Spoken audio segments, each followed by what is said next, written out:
भगवान की जय। प्यारे कृष्ण कन्हैया लाल की जय। श्री भक्तमाल में आज चरित्र है भगवान के प्रिय भक्त, उनमें सबसे पहले सुनंद और उसके बाद हनुमान जी। सुनंद भगवान विष्णु के 16 प्रधान पार्षदों में से एक हैं। इनका स्वरूप भगवान विष्णु के ही सदृश नव घनश्याम, चतुर्भुज और पीताम्बर अलंकृत है। भगवान के दिव्य वैकुंठ धाम में ये उनकी सेवा में सदा सन्नद्ध रहते हैं। बोलो वृंदावन बिहारी लाल की जय। श्री हनुमान जी। यत्र यत्र यत्र रघुनाथ कीर्तनम तत्र तत्र कृतमस्तकांजलिं बाष्पवारि परिपूर्णलोचनं मारुतिं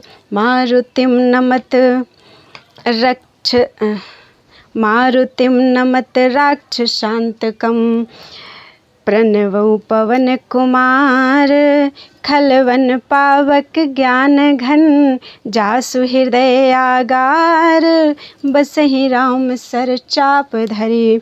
भगवान शंकर के अंश से वायु के द्वारा कपिराज केसरी की पत्नी अंजना में हनुमान जी का प्रादुर्भाव हुआ। मर्यादा पुरुषोत्तम श्री राम की सेवा शंकर जी अपने रूप से तो कर नहीं सकते थे, अतएव उन्होंने 11वें रुद्र रूप को इस प्रकार वानर रूप में अवतरित किया। जन्म के कुछ ही समय पश्चात महावीर हनुमान जी ने उगते हुए सूर्य को कोई लाल लाल फल समझा और उसे निगलने आकाश की ओर दौड़ पड़े। उस दिन सूर्य ग्रहण का समय था। राहु ने देखा कि कोई दूसरा ही सूर्य को पकड़ने आ रहा है, तब वह उस आने वाले को पकड़ने चला, किंतु जब वायुपुत्र उसकी ओर बढ़े तब वह डरकर भागा। राहु ने इंद्र से पुकार की। ऐरावत पर चढ़कर इंद्र को आते देख पवन कुमार ने ऐरावत को कोई बड़ा सा सफ़ेद फल समझा और उसी को पकड़ने लपके। घबराकर देवराज ने वज्र का प्रहार किया। वज्र से इनकी ठोड़ी हनु पर चोट लगने से वह कुछ टेढ़ी हो गई। इसी से ये हनुमान कहलाने लगे। वज्र लगने पर ये मूर्छित होकर गिर पड़े। पुत्र को मूर्छित देखकर वायुदेव बड़े कुपित हुए। उन्होंने अपनी गति बंद कर ली। श्वास रुकने से देवता भी व्याकुल हो गए। अंत में हनुमान को सभी लोकपालों ने अमर होने तथा अग्नि, जल, वायु आदि से अभय होने का वरदान देकर वायुदेव को संतुष्ट किया।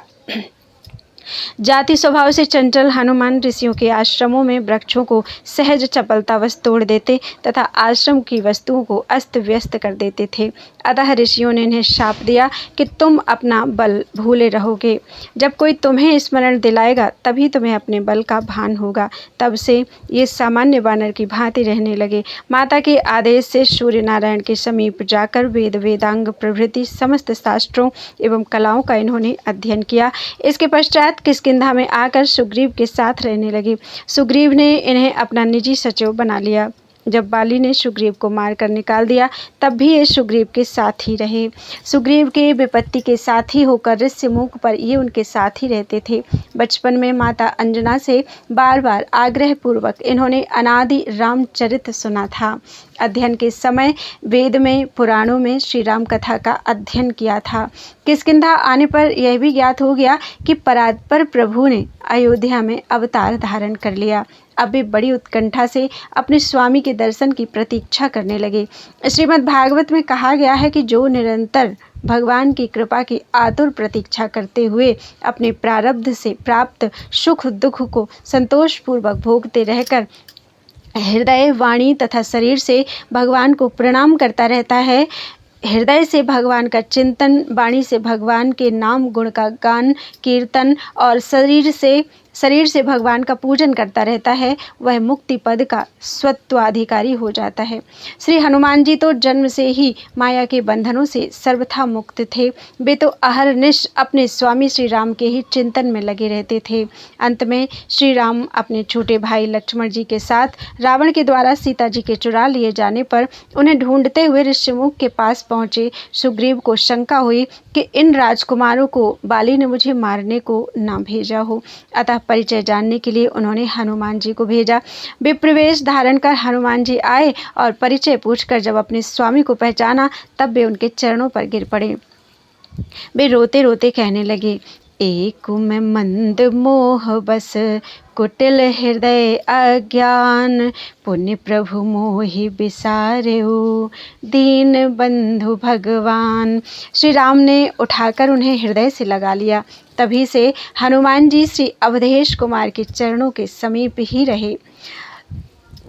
हनुमान जी की प्रार्थना से भगवान ने सुग्रीव से मित्रता की और बाली को मारकर सुग्रीव को किष्किंधा का राज्य दिया।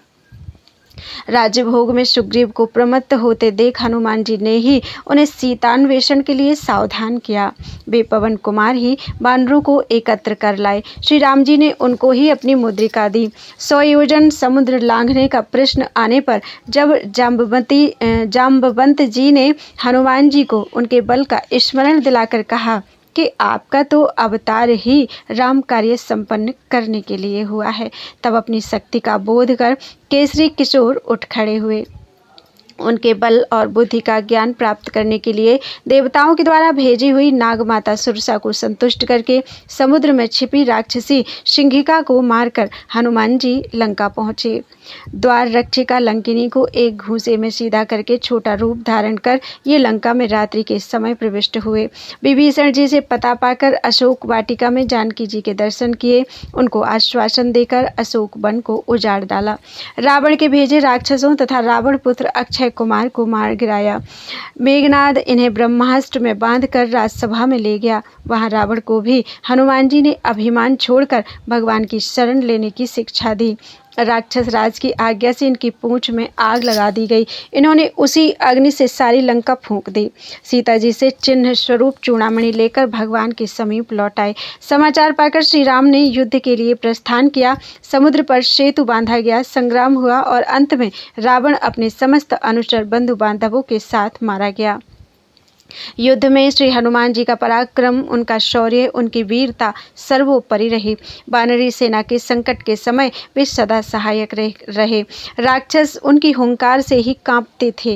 लक्ष्मण जी जब मेघनाद की शक्ति से मूर्छित हो गए तब मार्ग में पाखंडी कालनेमी को मारकर द्रोणाचल को हनुमान जी उखाड़ लाए और इस प्रकार संजीवनी औषधि आने से लक्ष्मण जी को चेतना प्राप्त हुई। मायावी अहिरावण जब माया करके श्री राम लक्ष्मण को युद्धभूमि से चुरा ले गया तब पाताल जाकर अहिरावण का वध करके श्री हनुमान जी श्री राम जी को भाई लक्ष्मण जी के साथ ले आए। रावण का वध का समाचार सुनकर श्री जानकी को सुनाने का सौभाग्य और श्री राम लौट रहे हैं, यह आनंददायक समाचार भरत जी को देने का गौरव भी प्रभु ने अपने प्रिय सेवक हनुमान जी को ही दिया। हनुमान जी विद्या, बुद्धि, ज्ञान तथा पराक्रम की मूर्ति हैं, किंतु इतना सब होने पर भी अभिमान उन्हें छू तक नहीं गया। जब वे लंका जलाकर अकेले ही रावण का मान मर्दन करके प्रभु के पास लौटे और प्रभु ने पूछा कि त्रिभुवन विजयी रावण की लंका को तुम कैसे जला सके, तब उन्होंने उत्तर दिया, साखा मृग के बड़ मनुसाई, साखा ते साखा पर जाई, नाग सिंधु हाटक पुर जारा, निश्चर गण विधि विपिन उजारा, सो सब तव प्रताप रघुराई, नाथ न कछु मोर प्रभुताई। हनुमान जी आजन्म नैष्ठिक ब्रह्मचारी हैं, व्याकरण के महान पंडित हैं, वेदज्ञ हैं, ज्ञान शिरोमणि हैं, बड़े विचारशील, तीक्ष्ण बुद्धि तथा अतुल पराक्रमी हैं। श्री हनुमान जी बहुत निपुण संगीतज्ञ और गायक भी हैं। एक बार देव ऋषि दानवों के एक महान सम्मेलन में जलाशय के तट पर भगवान शंकर तथा देवर्षि नारद जी आदि गा रहे थे। अन्य देव ऋषि दानव भी योग दे रहे थे। इतने में ही हनुमान जी ने मधुर स्वर से ऐसा सुंदर गान आरंभ किया जिसे सुनकर उन सब के मुख म्लान हो गए। जो बड़े उत्साह से गा बजा रहे थे वे सभी अपना अपना गाना छोड़कर मोहित हो गए तथा चुप होकर सुनने लगे। उस समय केवल हनुमान जी ही गा रहे थे। म्लानं म्लानं भवत् कृशाः पुष्टास्तदा भवन्, स्वां स्वां गीतिमताः सर्वे, स्वां स्वां गीतिमतः सर्वे, तिरस्कृत्यैव मूर्छिताः, तूष्णीं सर्वे समभवन् देवर्षिगणदानवाः, एकः स हनुमान् गाता श्रोतारः सर्वे एव ते। जब तक पृथ्वी पर श्री राम की कथा रहेगी, तब तक पृथ्वी पर रहने का वरदान उन्होंने स्वयं प्रभु से मांग लिया है। श्री राम जी के अश्वमेध यज्ञ में अश्व की रक्षा करते समय जब अनेक महासंग्राम हुए, तब उनमें हनुमान जी का पराक्रम ही सर्वत्र विजयी हुआ। महाभारत में भी केसरी कुमार का चरित्र है। वे अर्जुन के रथ की ध्वजा पर बैठे रहते थे। उनके बैठे रहने से अर्जुन के रथ को कोई पीछे नहीं हटा सकता था। कई अवसरों पर उन्होंने अर्जुन की रक्षा भी की। एक बार भीम, अर्जुन और गरुड़ जी को आपने अभिमान से भी बचाया था। कहते हैं कि हनुमान जी ने अपने वज्र नख से पर्वत की शिलाओं पर एक रामचरित काव्य लिखा था। उसे देखकर महर्षि वाल्मीकि को दुख हुआ कि यदि यह काव्य लोक में प्रचलित हुआ तो मेरे आदि काव्य का समादर नहीं होगा। ऋषि को संतुष्ट करने के लिए श्री हनुमान जी वे शिलाएं समुद्र में डाल दी। सच्चे भक्त में यश, मान, बड़ाई की इच्छा का लेस भी नहीं होता। वह तो अपने प्रभु का पावन यश ही लोक में गाता है। श्री राम कथा श्रवण, राम नाम कीर्तन के हनुमान जी अनन्य प्रेमी हैं। जहाँ भी राम नाम का कीर्तन या राम कथा होती है, वहाँ भी गुप्त रूप से आरंभ में ही पहुँच जाते हैं। दोनों हाथ जोड़कर सिर से लगाए सबसे अंत तक वहाँ वे खड़े ही रहते हैं। प्रेम के कारण उनके नेत्रों से बराबर आंसू झरते रहते हैं।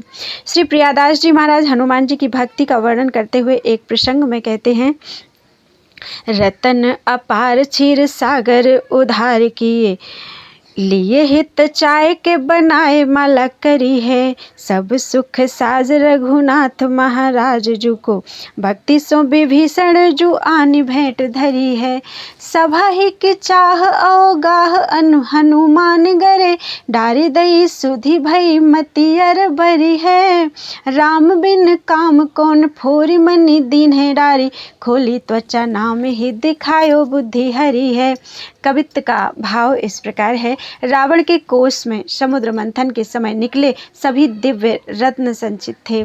उसके वध के बाद जब विभीषण का राज्याभिषेक हुआ तो उन्होंने उन दिव्य रत्नों की एक माला बनाई और कृतज्ञता ज्ञापन करते हुए उसे श्री राम प्रभु के चरणों में अत्यंत भक्तिपूर्वक निवेदित किया। उस दिव्य रत्नमाला के लिए समस्त वानर भालुओं का मन लालायित हो गया। वहाँ श्री हनुमान जी भी थे, परंतु उनका मन तो अपने आराध्य प्रभु के रूप सुधा का पान करने में ही मगन था। यह देखकर प्रभु ने वह माला श्री हनुमान जी के गले में डाल दी। हनुमान जी ने उस माला को उलट पुलट कर देखा, फिर उसके एक एक रत्न को निकालकर अपने वज्र सदृश दांतों से तोड़ तोड़ कर देखने लगे। उन्हें ऐसा करते देख विभीषण ने पूछा, हनुमान जी आप इन अमूल्य रत्नों को क्यों नष्ट कर रहे हैं? हनुमान जी ने अनमने भाव से उत्तर दिया, इन रत्नों में प्रभु श्री राम का नाम अंकित नहीं है, इसलिए ये मेरे लिए मूल्यहीन है। इस पर विभीषण जी ने कहा, आपके शरीर पर तो कहीं राम नाम अंकित नहीं है, फिर इसे आप क्यों धारण किए हैं? इस पर श्री हनुमान जी ने अपना हृदय चीर कर दिखलाया तो उनके अंतस्थल में विराजमान श्री राम सीता के दर्शन सबको हुए। बोलो वृंदावन बिहारी लाल की जय, हनुमान जी महाराज की जय। त्वदीयं वस्तु गोविंदं तुभ्यमेव समर्पयेत्।